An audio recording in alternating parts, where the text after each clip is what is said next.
You're listening to the 20th edition of the Bitachon Podcast. I'd like to continue sharing with you some ideas from the Alter. I have a few different goodies this week and something from the Sefer Bitachon. I'm very excited. I got a hold of it from the author and a new printing of it. And I also have a story to share with you from one of the listeners. And I'd like to read to you from the Alter of Novardok, Madregas Ha'adam. Today is Yud Zayin Kislev, this Sunday. Today, right now, I'm recording this podcast on the Yahrtzeit, the 100th Yahrtzeit of the Alter of Novardok. So certainly every time we learn his Torah, it's a schus for him. And we should have in mind to be Mala, his neshama. He's done so much for Klal Yisrael, and certainly deserves that we should have him in mind on his 100th Yahrtzeit. Yud Zayin Kislev. He died 100 years ago in Tafresh Pei 1919. Binyan HaBitachon. He tells us a story which we've discussed. The Al-Sheikh was speaking about the idea of Bitachon without any hishtadlus, without creating any kind of cleave for HaKadosh Baruch Hu to send it down, just allowing Hashem to do it for us. So the Al-Sheikh was speaking about this.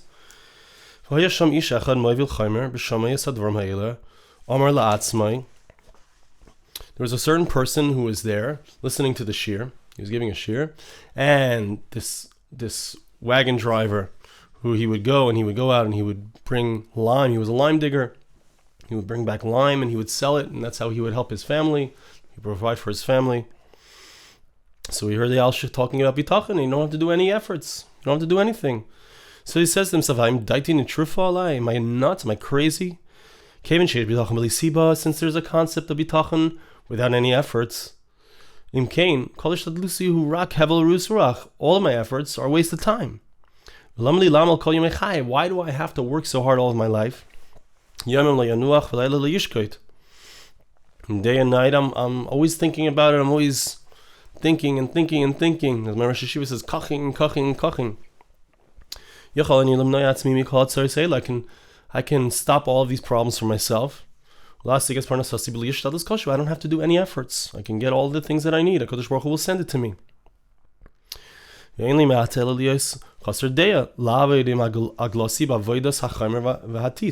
have to be crazy to be involved in running back and forth to the place to get the lime. I don't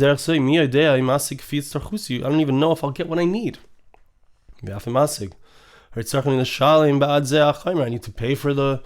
I need to pay for access to get into that area, perhaps, or have to pay for the raw materials.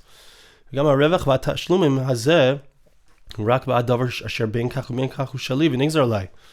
money that I'm getting paid, the profit that I make, is money that I'm supposed to get anyway. So why do I have to work so hard? Why do I need to waste my time? Since there's an idea of Bitachon without any efforts, I'm going to get what I need, even without putting in any effort. I don't have to run outside, and I don't have to run to find parnasa. Believe shum savek, for sure. There's no doubt about it. I have to be a fool to leave the source of life-giving waters, HaKadosh Baruch Hu, to be dependent on my own efforts. They won't fulfill my needs. Hashem is the one who fulfills my needs. I'm just expending much more effort than I'm gaining. Okay, so he said, I'm not going to continue this foolishness at all, no more. He made a very strong decision, and he went into the Beis Medrash. He sat down next to the heater. He didn't know how to learn, but he just sat and he said to him, when his family came and said, "What's going on? What are you doing? You got to provide for our family." He said back to them with sternness, "Are you guys nuts? Are you crazy? I heard explicitly from the Al-Sheikh," and it's amazing the story, as my Rosh Hashiva points out, because you see that the tremendous respect that they had for the Rabbanan in those days. I heard it from the Al-Sheikh. The Rav said, the Rebbe said, you don't have to do anything. You just have Bitachon, trust in Hashem, Hashem sends it to you. Why didn't say a car of a car? Why do I have to go in the cold? It's going to come to me by itself. I don't have to do this work. Until now I was confused. Now that I am aware of it, why do we need all of these efforts? It destroys me, materially, spiritually. You too, my family. Come, do what I'm doing. Sit in the base medrash, learn, say Tehillim, whatever it is. Hashem will send what we need. A few days passed. They sold, the family was in desperation, so they sold the chamor, the mule, and the wagon to a non-Jew. So he went to do what this man had been used to doing. He went out to dig for lime, matzah sham oitzer. And this person who had bought it from them, he found a treasure. Like all good stories. And he found a treasure because in those days there were no banks. People would just hide their money and it was forgotten. So he filled up the bags and he put them onto the wagon. And he went to dig more. A rock came down from the mountain and the guy died. Chamar was standing there and started to get hungry. Went back to his original owner. They heard there was the mule, the donkey was braying outside. They came outside, they saw the immense wealth that was sitting on the wagon. Your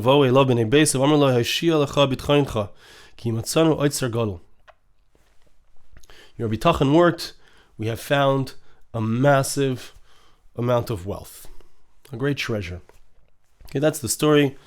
And the Talmidim of the Alshich we'll see next time, but the students of the Alshich, they couldn't understand it. Why is it that it worked for him so quickly? Why is it so hard for us? How come, we've been working on Bitachon for so long. We've been speaking about it for months, for years, whatever it is. And this guy just walks in, he hears the idea, and that's it. Bang, he's got it. It works. How come it doesn't work for us?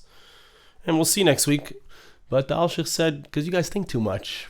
It's not pasha to you. It's got to be really simple. This is really simple. If you take it, accept it, and imbibe it, and that's how it works. It doesn't work when you think too much about it. Okay, which brings me to something I want to read to you from Sefer B'tach B'Shem. I was reading today. I try to learn the Sefer every day, and I want to share with you a little piece that he says from the Mashgiach of the Mir, R Yeruchem Levovitz. This is found in the Sefer Chochmah U'Musar. There's a question when it comes to Bitachon. How are we supposed to have Bitachon? Let's say, we're all human. We have Yetzer Hara. We might believe that the thing, we're not going to get that thing. And the problem is, to the extent that I'm afraid I'm not going to get what I want from HaKadosh Baruch Hu, to the extent that I believe that Hashem could do whatever He wants, right? So maybe Hashem's not going to give me what I would like. Maybe Hashem will give me good, but it's not nigle good. Maybe it's not good that's revealed. Maybe it's just, maybe it's good, but it looks bad to me. How can I get to that place where I can trust HaKadosh Baruch Hu that He'll give me good that is revealed good? So he says an amazing thing. He says that there are two things here. This is the Bitach B'Shem Sefer by Reb David Rosen. He says that there are two levels within Bitachon. One level is where I know that everything that HaKadosh Baruch Hu does for me is good. Whether it looks good or it doesn't look good, I know that it's good. That's a lower level. The higher level is that I ask HaKadosh Baruch Hu, I have Bitachon in Hashem, that He's going to give me the higher good, the revealed good. Okay. He says like this. So how do you get from the lower level to the higher level? How do I get there? Especially if I have my Yetzer Hara is telling me, I'm not going to get that thing. I'm afraid. How do I get that out of my mind? I have to have, like the Alshich says, I need to have absolute, clear Bitachon, full faith. So he says like this from Rabbi Yeruchem. He says an amazing thing. If a person is afraid, it's very hard to trust in Hashem.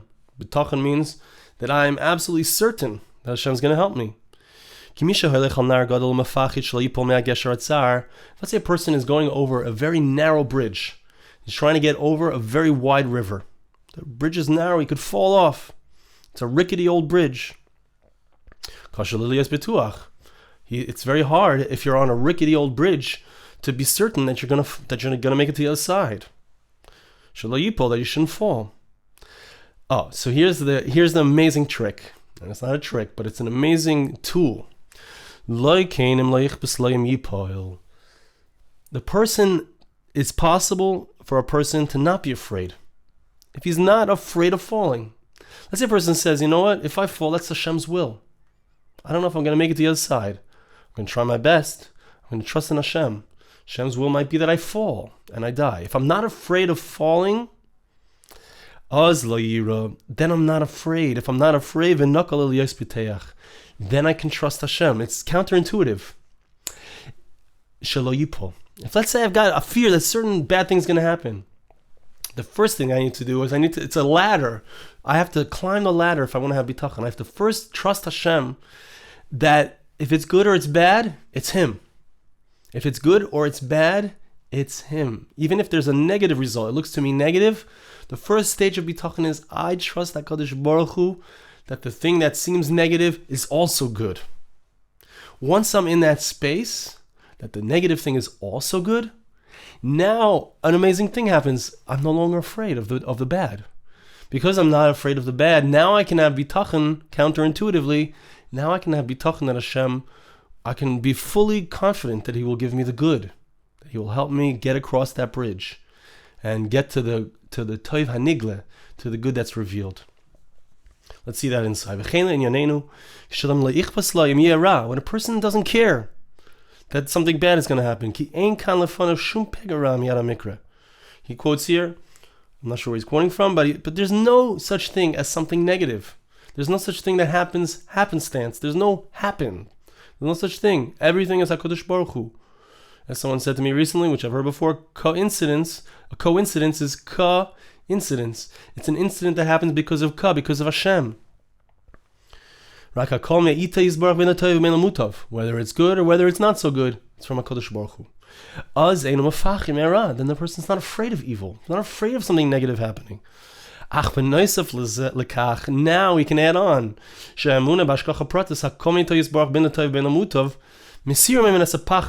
It takes away from him the fear. Turn away from bad. Now a person has the ability to believe that he will be saved. He will get the positive result, the nigle good. In the aspect of and do good.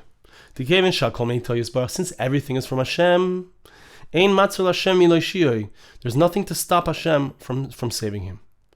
Because of a Chazon Ish Zatzal, the Chazon Ish writes, Inyan zeh yikruhu midas habitachon. He's explaining, perhaps, it'll be a while before we get to this, but he explains the shita of the Chazon Ish, even though the Chazon Ish seems to have a shita which is different from the Madregas Ha'adam, seems to say that certain type of bitachon is not possible. He does say explicitly that this type of bitachon that we're talking about is possible. Important to know. But the idea is here that there's a stepping ladder, there's a stepping stone. You start off with, I believe that everything Hashem does is for the good. That takes away my fear of the bad. Now I can have bitachon without fear that Hashem is going to give me the good, the revealed good. Amazing, powerful thing. Now, I'd like to share with you a story, and I got permission from the person who sent the story to me, one of the listeners of this podcast, to read the story and share with you. Person says, I'm going to read it from the email. I'm Be'ezus Hashem going to Israel in 2 weeks. I was never on a plane, so I didn't even have a passport. So I went last Tuesday to get it, and everyone was saying how I will not get it on time, and I would not and I would have to pay a lot of money to get it sent to me fast. But I said, no, that's not possible. I have emunah and bitachon in Hashem. Hashem will help me get it. And that's how my mood was the entire day. And in the end, I got my passport the next day without paying so much money. And the biggest gift I saw from Hashem was that they let me apply for my passport even though my mother's state ID was expired. And then she wrote, thank you for doing the Emunah Bitachon series. It's really helping me out. And it's important.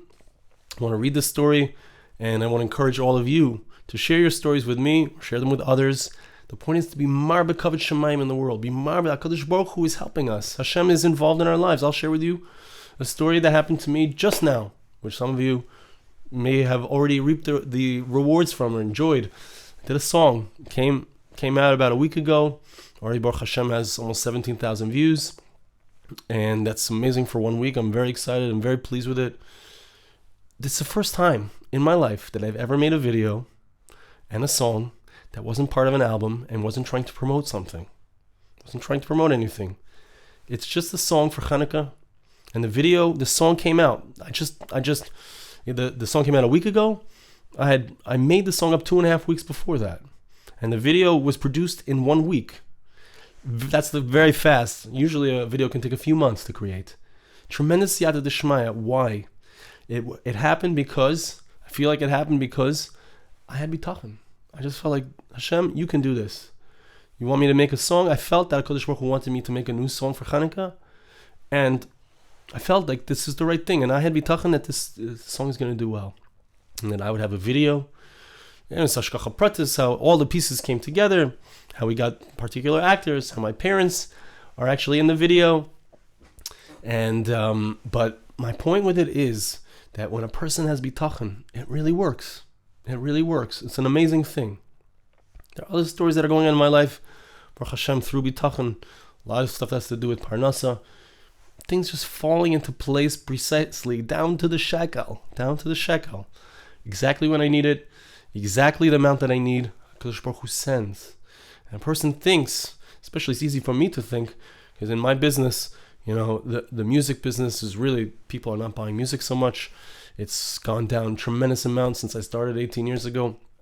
But HaKadosh Baruch Hu is the one who provides parnasa. And amazingly, always how much I need. Always in the right time. So I want to encourage you all to be involved in the groups. It's so important to hear other people's stories, to hear how it's working, to hear what people are doing, to machazik each other, to listen to each other. On Sundays, we have the men's group, 10:30 a.m. Eastern Time. On Tuesdays, we have the ladies group. I believe it's about 9:30 p.m. 9:30 p.m. Eastern Time as well.